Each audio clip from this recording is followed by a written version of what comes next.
اور مسرت یعنی خوشی کا سامان فراہم کرتے ہیں، یعنی انہیں اپلبدھ کرواتے ہیں۔ عام طور سے داستانوں کے اندر قصوں کے کئی سلسلے ہوتے ہیں یا ایک قصے کے اندر دوسرے کئی قصے بیان کیے جاتے ہیں۔ تاریخی اعتبار سے داستانیں عہد وسطیٰ کی یادگار ہیں۔ وسطیٰ سے مطلب ہے درمیانی، عہدی مطلب زمانے کی یادگار ہیں۔ انسانی فطرت کا تقاضا ہے کہ وہ عافیت کا ایسا گوشہ تلاش کرتی ہے جہاں اس کو تسکین اور مسرت کا سامان میسر ہو، اور جو اس کے خوابوں کی تعبیر ہو اور اسے دنیا کے تفکرات سے نجات دلا سکے، اور یہ ضرورت داستان پوری کرتی ہیں۔ یعنی اس میں کہا گیا ہے کہ انسانی فطرت کا تقاضا ہے، انسان کی ایسی فطرت ہوتی ہے کہ وہ عافیت مطلب سلامتی یا امن کا ایسا گوشہ تلاش کرتی ہے یا ایسا کونا تلاش کرتی ہے جہاں اس کو تسکین اور مسرت کا سامان میسر ہو، جہاں اس کو تسلی یا دلاسا کا سامان یا مسرت مطلب خوشی کا سامان میسر ہو، حاصل ہو، اور جو اس کے خوابوں کی تعبیر ہو، یعنی اس کی جو خوابوں کا بیان ہو یا خوابوں کو مطلب جو ہے خوابوں کی جو تشریح ہو، اور اسے دنیا کے تفکرات سے مطلب ہے فکر سے نجات دلا سکے، یعنی ان سے چھٹکارا انہیں دلا سکے۔ یہ ضرورت صرف داستان ہی پوری کرتی ہیں۔ قدیم زمانے میں داستان گو شاہی درباروں سے وابستہ ہوا کرتے تھے، یعنی قدیم سے مطلب ہے پرانے زمانوں میں داستان گو مطلب داستان کہنے والے، شاہی مطلب شاہوں سے متعلق رکھنے والے یا بادشاہوں سے جڑے ہوئے یا درباروں سے وابستہ ہوتے تھے، مطلب وابستہ ہوا کرتے تھے، یعنی کہ ان سے جڑے ہوئے ہوا کرتے تھے۔ وہ داستانیں سنا کر بادشاہوں کا دل بہلاتے تھے۔ داستانیں سننے اور سنانے کا رواج عوام میں عام تھا۔ اردو زبان کی بہت سی داستانیں سنسکرت سے ماخوذ ہیں، یعنی سنسکرت سے لی گئی ہیں۔ یہ داستانیں عرب و ایران پہنچی، یعنی سنسکرت سے یہ داستانیں سنسکرت کی جو داستانیں تھی عرب اور ایران پہنچی۔ عربی و فارسی میں ان کے ترجمے ہوئے، ترجمے مطلب ٹرانسلیشن یا انواد ہوئے، پھر ہندوستان واپس آ کر وہ اردو کے قالب میں نمودار ہوئی، یعنی ظاہر ہوئی۔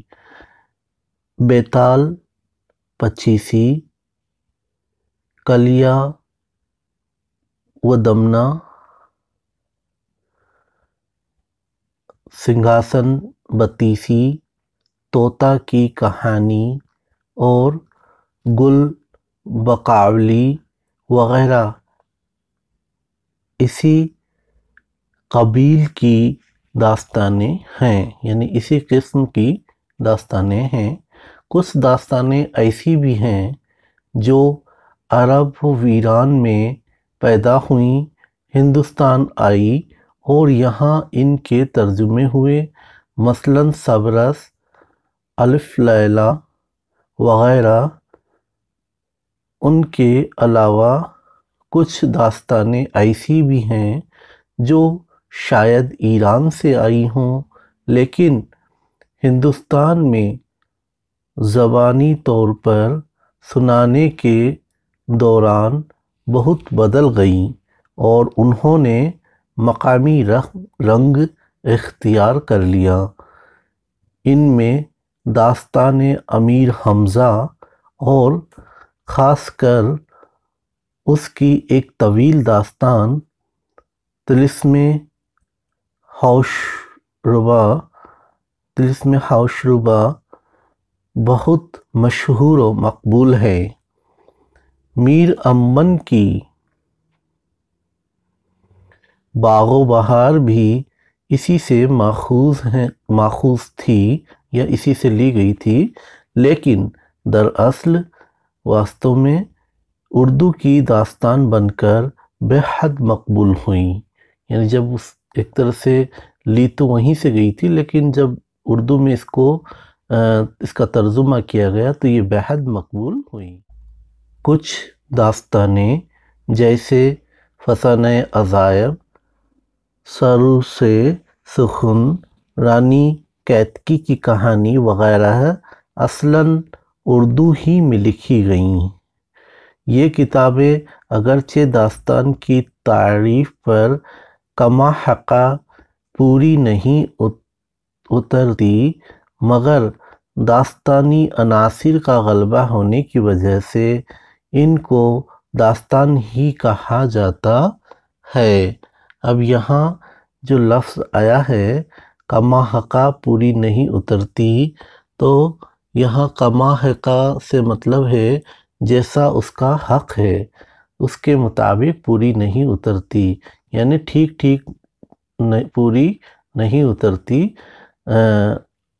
مگر داستانی عناصر کا غلبہ ہونے کی وجہ سے، یعنی داستان کے عناصر عنصر کی جمع ہے، جس کا مطلب ہوتا ہے اصلی حصہ، یعنی اصلی حصوں کا داستان کے اصلی حصوں کا غلبہ ہونے کی وجہ سے، یعنی ان کے چھائے ہونے کی وجہ سے